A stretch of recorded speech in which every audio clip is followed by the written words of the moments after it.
সুপ্রিয় দর্শক, বিআরএস টাইমসের আয়োজন আয়নার পেছনে অনুষ্ঠান থেকে আপনাদের স্বাগত জানাচ্ছি। আমি অলিউর রহমান খান। এই অনুষ্ঠানে আপনারা দেখতে পাবেন গুমের শিকার ভুক্তভোগীদের কষ্টের কথা, আয়নাঘরের রহস্যের কথা। আমাদের সঙ্গে আজকে উপস্থিত আছেন তেমনই একজন গুম ফেরত ব্যক্তি, যিনি গুম ফেরত ব্যক্তিদের নিয়ে গড়া সংগঠন ভয়েডের একজন উপদেষ্টা আব্দুল কাইয়ুম। আব্দুল কাইয়ুম, আপনাকে স্বাগত আমাদের অনুষ্ঠানে। তো শুরুতেই আপনার কাছ থেকে আমরা একটু জানতে চাইব যে আপনার পরিচয়টা দিবেন, তারপর কিভাবে গুম হলেন সেই দিনগুলির কথা একটু বলবেন। আমি আব্দুল কাইয়ুম, ইঞ্জিনিয়ার আব্দুল কাইয়ুম, এবং আমার পূর্বের পরিচয় আমি একজন ব্যবসায়ী, এবং আমি বর্তমানে গুম ফেরত ব্যক্তিদেরকে নিয়ে কাজ করি ভয়েড নামে, voice of enforce disappearance person. আমি গুম হয়েছি আপনার 2017 সালের এপ্রিল মাসে 10 তারিখে। ওখানে রামপুরা থেকে আমাকে গুম করা হয়। র্যাব 11 আমাকে, তখন তো আসলে বুঝতে পারিনি আমাকে র্যাব 11 গুম করছে। র্যাব 11-তে তখন দায়িত্বশীল ছিল এসপি আলেপ উদ্দিন, এবং সেই আমাকে সরাসরি গুম করে। মানে বুঝলেন কিভাবে আপনাকে গুম করা হচ্ছে? আমি তো তখন কি করছিলেন ওই সময়টাতে? ওই সময় আমার মার্কেটিং কাজে ছিলাম। আচ্ছা, মার্কেটিং কাজে আমি সকালেই মার্কেটিং কাজে বের হয়ে যাই, পরে দুপুরের পরে আর কি জোহরের নামাজের পরে আমি যখন ওখান থেকে বের হই, মানে অন্য এলাকা থেকে আর কি, মহাখালী থেকে কাজ করতে করতে আমি আসি রামপুরাতেই আবার আসি। রামপুরে আসার পরে রামপুরায় জোহরের সালাত আদায় করি। জোহরের সালাত আদায় করে আমি আপনার ওখান থেকে বের হয়ে বের হওয়ার পরেই ছোটো একটা ছেলে আর কি আমার সামনে দাঁড়ানোর পরে 10-12 বছর এরকম হতে পারে। তো দাঁড়ানোর পরে ও আমাকে বলে যে, আমাদেরকে বলে, আরও 2-3 জন ছিল এখানে, আমাদেরকে বলে যে আমি তো আজকে নতুন চাকরি নিয়েছি, আমার কাছে টাকা পয়সা নাই, তা আমাকে যদি কিছু খাওয়াইতেন বা কিছু টাকা দিতেন। তখন ওরা আমার কাছে ওরকম ব্যালেন্স ছিল না যে ওকে আসলে টাকা দিব বা কিছু, কিন্তু তখন আমি প্রস্তাব দিলাম যে ঠিক আছে, আমরা দুপুরে লাঞ্চ করি, তো চলো আমাদের সাথে তুমিও লাঞ্চ করো। ওকে নিয়ে আমরা লাঞ্চ করি। লাঞ্চ করা অবস্থায় আমরা লাঞ্চ শেষ করে বের হয়ে যাই, যার যার মতন করে আমার সাথে যারা ছিল বিদায় হয়ে যায়। আমি রাস্তা পারাপার হয়ে ওপার যাব, Rampur of the road Madhuban বেকারির ওখান থেকে ওপার যাব। ঠিক সেই মুহূর্তে গুলিস্তানের উদ্দেশ্যে, আমার শোরুমের উদ্দেশ্যে বের যাব, পিছন থেকে একজনে হাত দেয়। আমার হাত দিয়ে যখনই দেয়, আমি পিছনে তাকে সালাম দিই বলি, কী সমস্যা ভাই? তো কোনো সমস্যা নেই। সাথে সাথে আমার একটা পিস্তল ঠেকায়, আমার হাতের একটা কাঁধে ব্যাগ ছিল, ব্যাগটা টেনে নেয়। হ্যাঁ, এবং ওইখানে ইন্টারেস্টিং ব্যাপার ছিল, ওই মুহূর্তে যখন আমি দাঁড়ানো, ওই মুহূর্তে তেমন একটা লোক ছিল না মাঠে, ফাঁকা কেমন। সাধারণত ওটা ব্যস্ত এলাকা, এরকম ফাঁকা থাকে না, কিন্তু ওই মুহূর্তে আমরা ফাঁকা দেখছি আমি। তো ওটা ওই সময় বুঝেও আসে নাই। তখন আমাকে যখন ওইটা করে সাথে সাথে আমাকে পিস্তল ঠেকায়, আমার হাত থেকে ব্যাগ কেড়ে নেয়, হাতে একটা বাটন ফোন ছিল, ওটা কেড়ে নিয়ে আমাকে ধাক্কায় গাড়িতে উঠায়, একটা সাদা মাইক্রোবাসে উঠায়। উঠানোর পরে আমি দেখি প্রায় 4-5 জন আর ভিতরে আছেন, আর প্রশাসনের লোক অনেকে আছেন। আমি তখন আমাকে না, সাদা পোশাক ছিল। আমি জিজ্ঞাসা করি, আপনারা কারা? গাড়িতে উঠে জিজ্ঞাসা করি, আমরা প্রশাসনের লোক, তোমার ভয় নাই? তোমাকে কিছু জিজ্ঞাসাবাদ করা হবে, তোমাকে ছেড়ে দেওয়া হবে। ওর ভিতরে উঠে যে আচরণটা তারা করে, সেটা ছিল সবচাইতে বড় দুঃখজনক।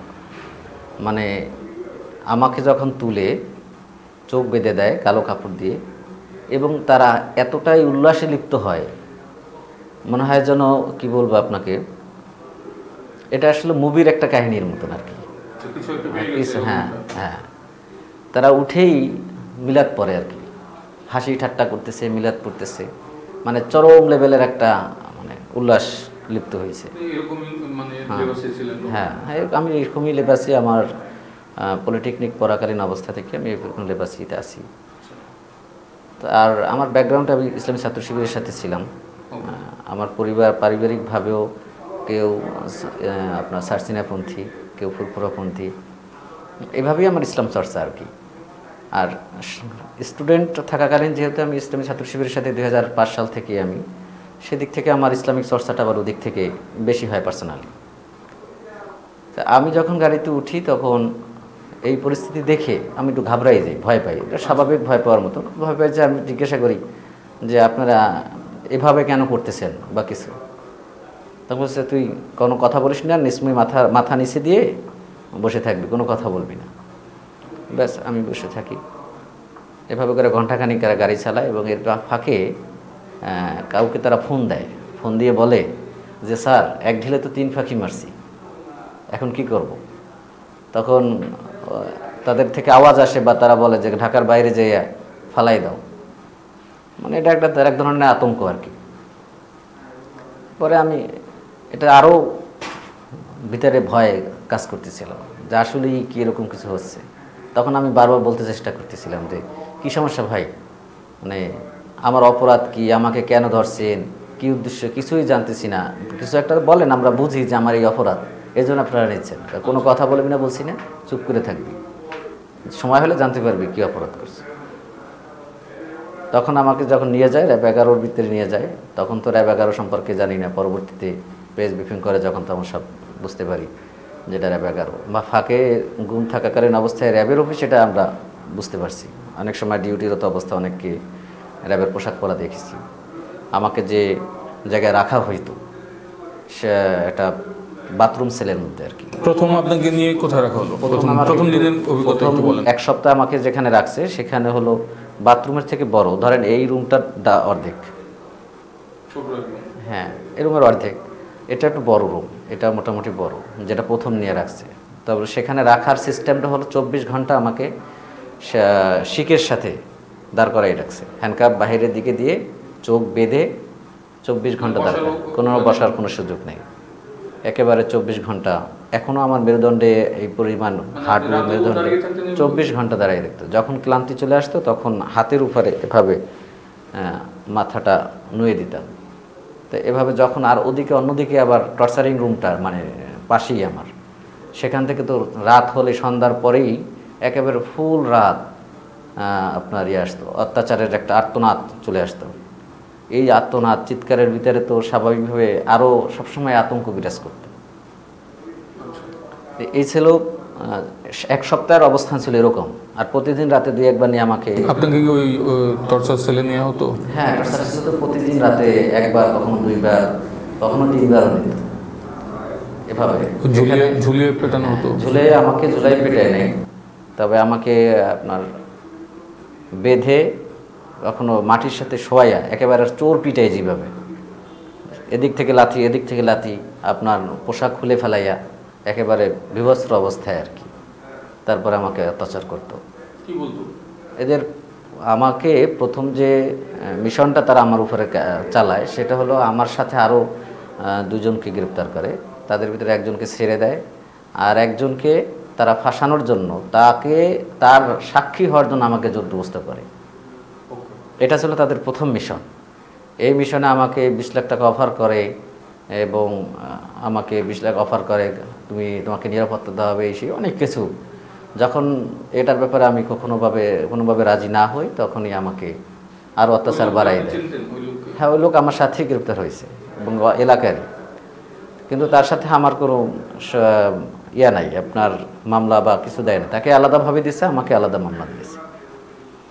তখন আমাকে যেটা করছে, ওই যখন এটা দেখতেছে আমি কোনোভাবে রাজি হচ্ছি না, এরপর আমাকে নিয়ে বাথরুম সেলে রাখে।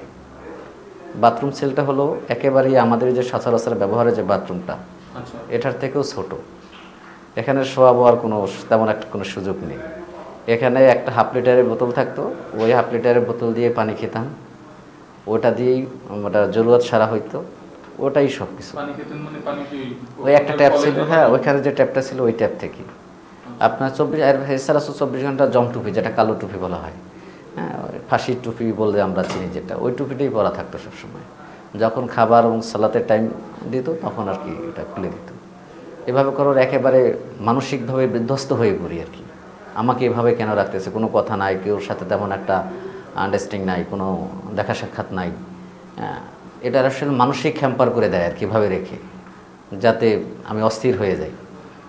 এরপরে আমাকে 15 দিন পরে ওখান থেকে নিয়ে এসে আবার ওই নতুন টর্চারিং রুমে আনে, ওখানে আইসে কি তুই কোনো সিদ্ধান্ত নিতে পারছো বা কিছু এরকম।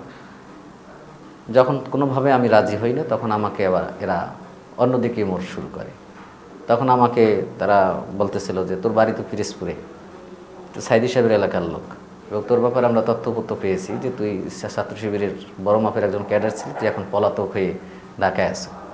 এই কথা বলে আমাকে খুব আবার নতুন করে অত্যাচারের দিকে শুরু করে, নতুন স্টাইল অত্যাচার শুরু করে।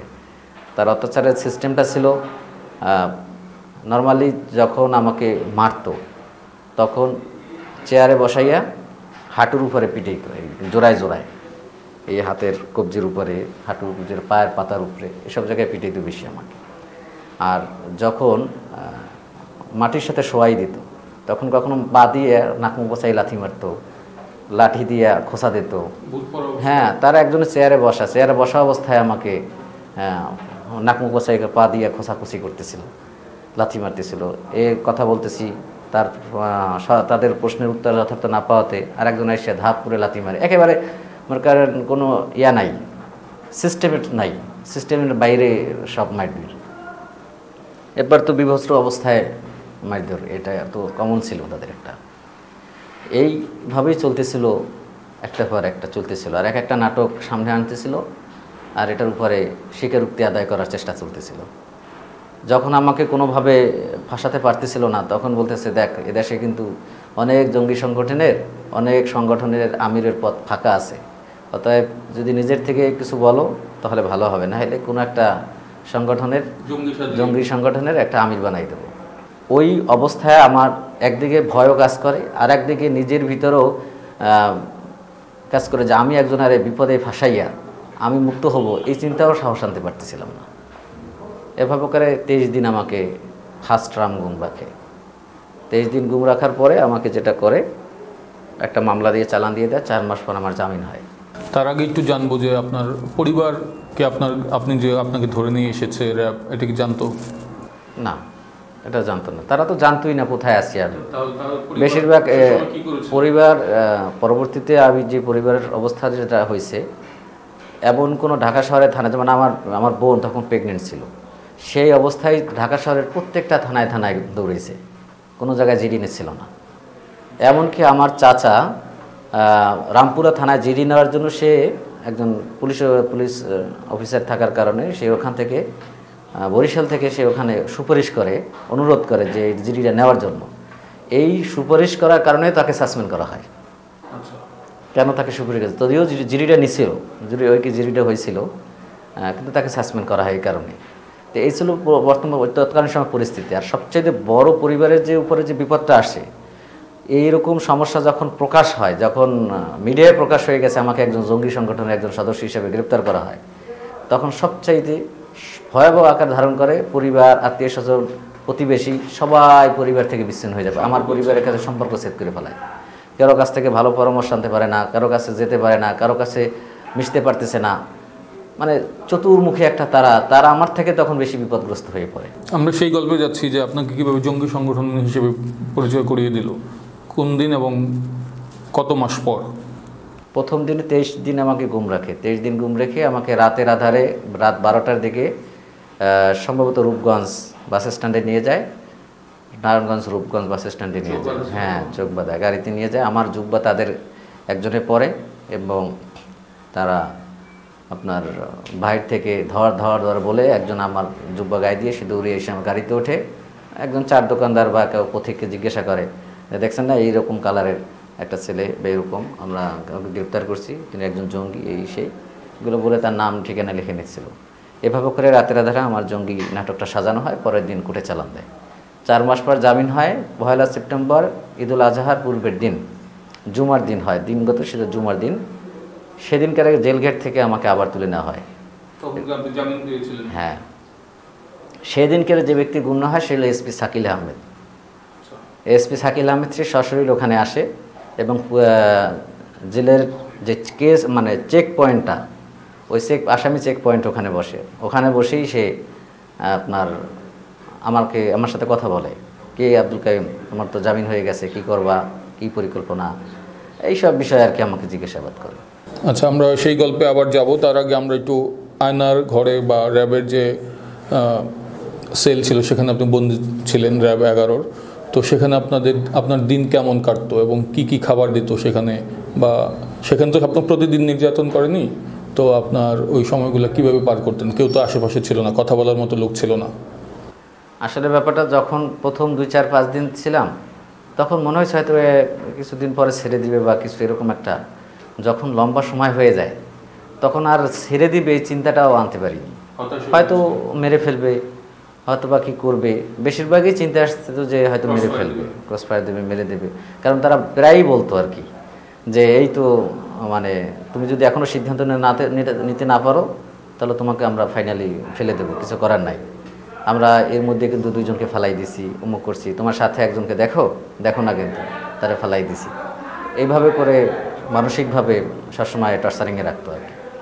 আর ক্রস ফায়ারের কথা তারা 1-2 দিন পর পরই বলতো, মানে যাতে তাদের কমিটমেন্টের সাথে বা তাদের যে মানে দাবি, যাদের সাথে যে রাজি হওয়ার যে প্রস্তাবনা যাতে আমরা রাজি হই। কিন্তু যখন এভাবে না হয় তখন অত্যাচার আরও বাড়াই দেয়, তখন আরও কষ্টদায়ক হয়। খাবারের থেকেও কষ্ট দেয়, খাবারের ক্ষেত্রেও কষ্ট দেয়। খাবারটা আসলে নর্মালি কখনো ভালো দেয়, কখনো মন্দ দেয়। তাই আমি যেখানে ছিলাম বেসিক্যালি ওখানে খাবার কখনো মন্দ দিত না, তবে টাইম টু টেবিল খাবারটা দিত।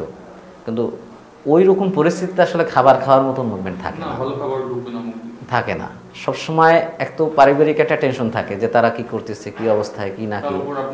হ্যাঁ, সবচেয়ে ওখানে আমার ওয়াইফ না, আমার বোন ওই অবস্থায় সে দৌড়দৌড়ি করছে, অনেক দৌড়দৌড়ি করছে। এর দ্বারা সে আবার যেদিন আমার জামিন হয় সেদিন তার বাচ্চা কনসেপ্ট করে আর কি। সেই দিনকার পরিস্থিতি আরও খারাপ হয়, কারণ বাইরে হব যেদিন সেদিন থেকে আবার আমি নিখোঁজ। এরপর থেকে নিয়ে আমাকে সেম একই জায়গায় নিয়ে, হ্যাঁ এই একই জায়গায় নিয়ে ফালাই রাখে, বাথরুমে ফালাই রাখছে 3 মাস। নিয়ে আমাকে বলে যে তোমাকে কে জামিন করাইছে, তোমাকে বলছি না জামিনে বের হওয়া যাবে না, তোমাকে ঘেটেই ক্রস দিয়ে দেবো।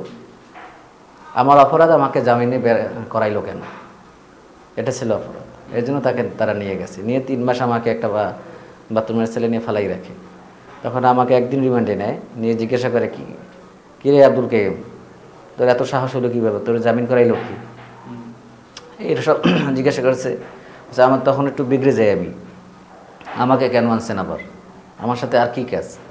বলছে তোর সাথে অনেক কাজ আছে, অনেক লেনদেন আছে, কারণ তুই সব একা একা নিয়ে চলে যাবি, আমাদেরকে কিছু দিবি না, এটা তো হয় না। আমাদের তো কিছু টেক অ্যান্ড ব্যাক, মানে আমরা কিছু নাম বলে দিই, আমার লাইফে কার সাথে চলছি, উঠছি, কার সাথে বসছি, এরকম নাম বলে দিই, সারা ধরে নিয়ে আসবে, তাদের উপরে ধারাবাহিক অত্যাচার জারি রাখবে। এটাই ছিল তাদের কাজ। মানে আমি কিছু দিইনি, এটা হলো কারণ। এটার জন্য আবার নিয়ে আমাকে রাখে, তোমাকে যুগ ধরে থাকতে হবে, কয়েক যুগ থাকতে হতে পারে, এখন আপাতত থাকো ওইভাবে। এ ছিল তাদের তৎকালীন পরিস্থিতিটা আর কি। যে কোনোভাবে এই ব্যবসাটা, এটা ছিল বিজনেস প্রপার্টি। গুম ছিল আর জঙ্গি ছিল এটা বিজনেস প্রপার্টি। এই বিজনেস প্রপার্টির কারণে আমাদেরকে নিয়ে এভাবে তারা করতে থাকতো ধারাবাহিকভাবে। আর আমরা যারা আনপপুলার ছিলাম আমাদেরকে নিয়ে যাইছে তাই সাজাইতে পারতো, যারা পপুলার তাদেরকে নিয়ে তো যাইছে তাই সাজাতে পারে না। আর আমাকে যদি একটা জঙ্গি লিডারও বানাই দেয়, জাতি খাবে, বিশ্বাস করুন, আমাকে তো চিনে না আমি কি।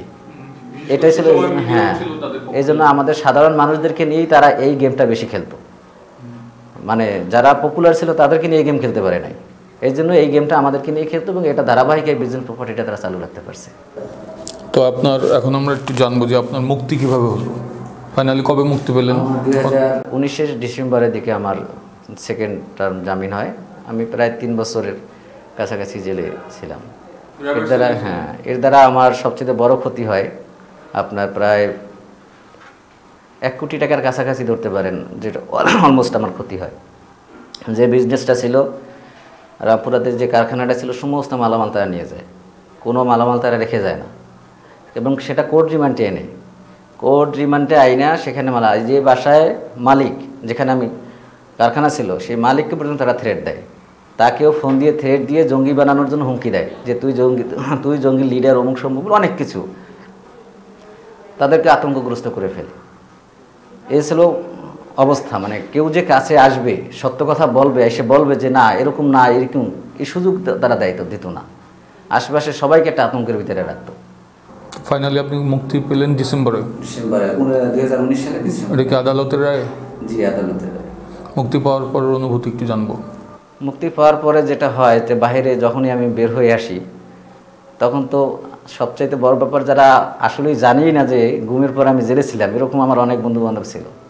এরকম অনেক বন্ধুবান্ধব আমাকে দেখে তারা আতঙ্কগ্রস্ত হয়, তখন তারা জানে আমি মারা গেছি। তাহলে সে আসলো কোথা থেকে? কারণ এই খোঁজটা যে নিবে যে এই লোকটা যাবে, মানে গুম হওয়ার পরে আবারও জেলে ছিল, বের হয়েছে, এই সাহসটুকু তৎকালীন সময় মানুষের বা সহপাঠীদের ছিল না। এরকম একটা মানে পরিবেশ তারা করে ফেলাইছিল।